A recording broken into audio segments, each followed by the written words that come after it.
Five steps of risk assessment के अंदर जो रिस्क असेसमेंट के 5 स्टेप्स होते हैं, उसमें सबसे पहला स्टेप्स होता है कि वर्क प्लेस के ऊपर जा करके अपने हजार्ड्स को आइडेंटिफाई करें और उसको नोट डाउन करें। पहला स्टेप्स होता है।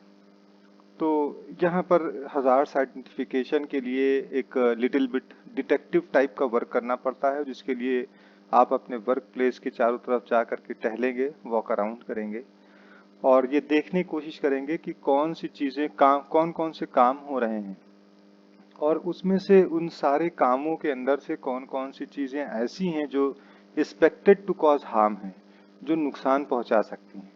उस लोकेशन को एग्जामाइन करिए, देखिएगा, वर्क की सेटिंग को देखिएगा, जो इक्विपमेंट्स वो लोग यूज कर रहे हैं उसके ऊपर नजर डालिएगा, जो एक्टिविटीज जो काम कर रहे हैं उसके ऊपर ध्यान दीजिएगा। बेसिकली जब हम लोग वॉक अराउंड या look around about the hazards की बात करते हैं, तो हम लोग कहते हैं कि वर्क प्लेस यानी मैन, मशीन, इक्विपमेंट्स और एक्टिविटी, इन 4 चीजों के अंदर हजार्ड्स को हम लोग देखते हैं। जो लोग हैं उनके उनके काम करने का तरीका क्या है, उसमें हजार्ड हो सकता है।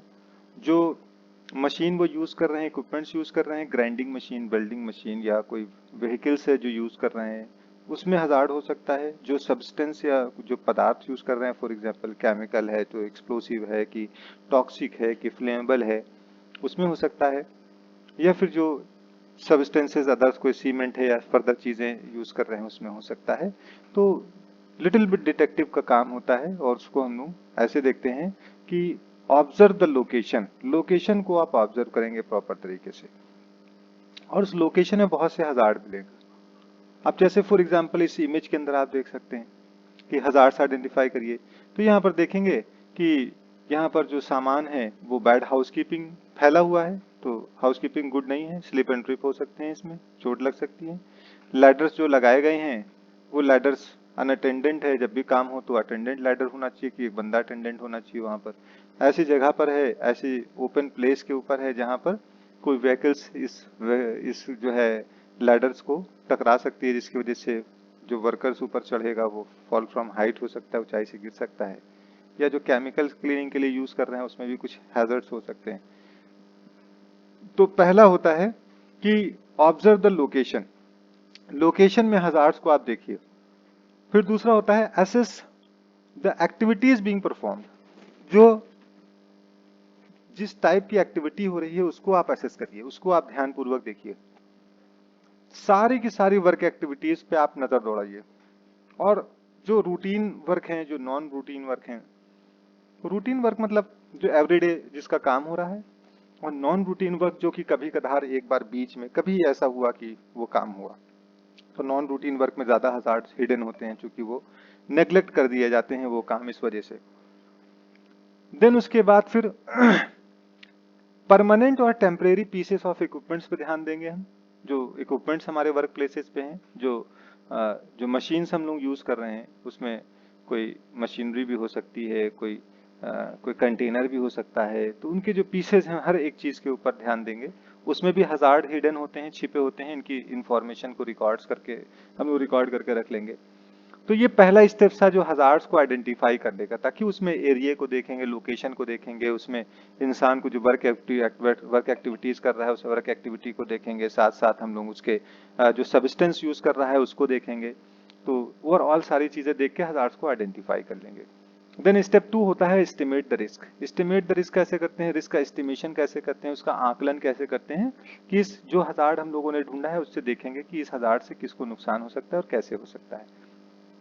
तो हम लोग नोट डाउन कर लेंगे। Estimate the you need to consider 3 things, who might be harmed and how, किसको नुकसान हो सकता है, कैसे हो सकता है, how likely is that the something could go wrong, क्या गड़बड़ हो सकता है, क्या चांसेस हैं कि वहां पर ये चीजें गड़बड़ होंगी, और how serious would the outcome be, कितना सीरियस आउटकम वहां से निकल के आएगा। तो इतनी चीजें हम लोग कंसीडर करेंगे एस्टिमेशन ऑफ द रिस्क में। अब रिस्क को एस्टिमेट करना और इवेल्यूट करना, रिस्क का इवोल्यूशन कैसे करेंगे, रिस्क को नापेंगे कैसे, तो इसमें देखा यह जाएगा लाइक्लीहुड और कॉन्सिक्वेंसेस के ऊपर ही बात करेंगे हम लोग। लाइक्लीहुड क्या होता है कि घटना घटित होने की संभावना, कॉन्सिक्वेंस क्या होता है घटना घटित होगी तो कितना सीरियस होगा, नुकसान कितना सीरियस होगा।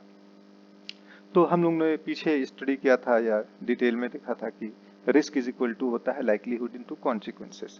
किसी भी हजार्डस इवेंट का लाइक्लीहुड, घटना घटित होने की संभावना, और घटना घटित होगी तो नुकसान कितना ज्यादा होगा, कॉन्सिक्वेंसेस। अब फॉर एग्जांपल लाइक्लीहुड का मतलब क्या है, घटना घटित होने की संभावना। एक सीढ़ी लगी हुई है और सीढ़ी के ऊपर यहाँ पर बहुत ही अच्छे तरीके से सीढ़ी लगी हुई है, ऊपर भी इसको टाई किया है, नीचे भी टाई किया है, और 1:4 का रेशियो के ऊपर मेंटेन किया गया है, इसको एंगल भी ठीक से मेंटेन है, तो इसके गिरने की चांसेस कम है, यानी सीढ़ी के गिरने की चांसेस कम है। वही चीज यहाँ नीचे टूटी है, ऊपर टाई नहीं किया है, तो सीढ़ी से इस सीढ़ी से गिरने की संभावना ज्यादा है। और ये सीढ़ी बहुत ही खराब है, तो बिल्कुल रंग्स उसके टूटे हुए हैं, ऊपर प्रॉपर तरीके से नहीं लगी है, नीचे भी बहुत टूटी है। तो सबसे ज्यादा गिरने के चांसेस, लाइक्लीहुड सबसे ज्यादा किसका है, इसका है, फिर इसका है, फिर इसका है। ठीक है।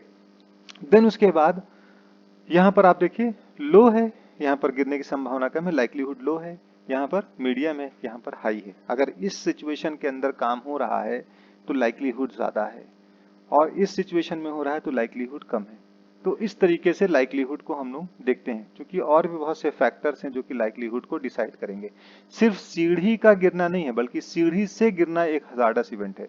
तो हो सकता है कि अगर इसके ऊपर भी अगर ये अनसेफ तरीके से यहाँ पर सीढ़ी पे चढ़ेगी, सामान लेके चढ़ेगी, 3 पॉइंट कांटेक्ट मेंटेन नहीं करेगी, या इसके जो फुटवेयर हैं, शूज है, उसमें कोई स्लिपरी चीज है, या हाथों में ग्रीस ऑयल लगा हुआ है, स्लिप कर जाएगी। तो ये फैक्टर्स हैं, या रोड के ऊपर है जहां पर कोई हिट कर सकता है।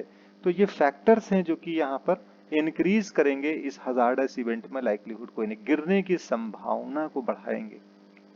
ठीक है ना। लेकिन सबसे पहला फैक्टर सीढ़ी की कंडीशन ही दिखाई गई है, इसीलिए एग्जाम्पल इसके सीढ़ी की कंडीशन का लिया गया है कि अगर सीढ़ी मजबूती से लगी है तो गिरने की संभावना कम, अगर सीढ़ी बहुत टूटी फूटी है और बेकार लगी है तो गिरने की संभावना ज्यादा। उसी तरीके से कॉन्सिक्वेंस की बात करते हैं कि अगर कोई लेडी यहाँ पर खड़ी होकर के काम कर रही है तो कॉन्सिक्वेंसेस कम है, यहाँ पर खड़ी होकर काम कर रही है चढ़ के तो यहाँ पर ज्यादा है, और यहाँ से काम कर रही है और यहाँ से गिरेगी तो कॉन्सिक्वेंसेस और ज्यादा है।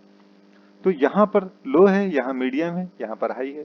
अब पहली सीढ़ी पे कोई काम कर रहा है, इस तरीके की सीढ़ी है जहां पर काम कर रहा है और यहां से काम कर रहा है, तो लाइक्लीहुड भी कम है और कॉन्सिक्वेंसेस भी कम है, तो दोनों चीजें कम है यहाँ पर।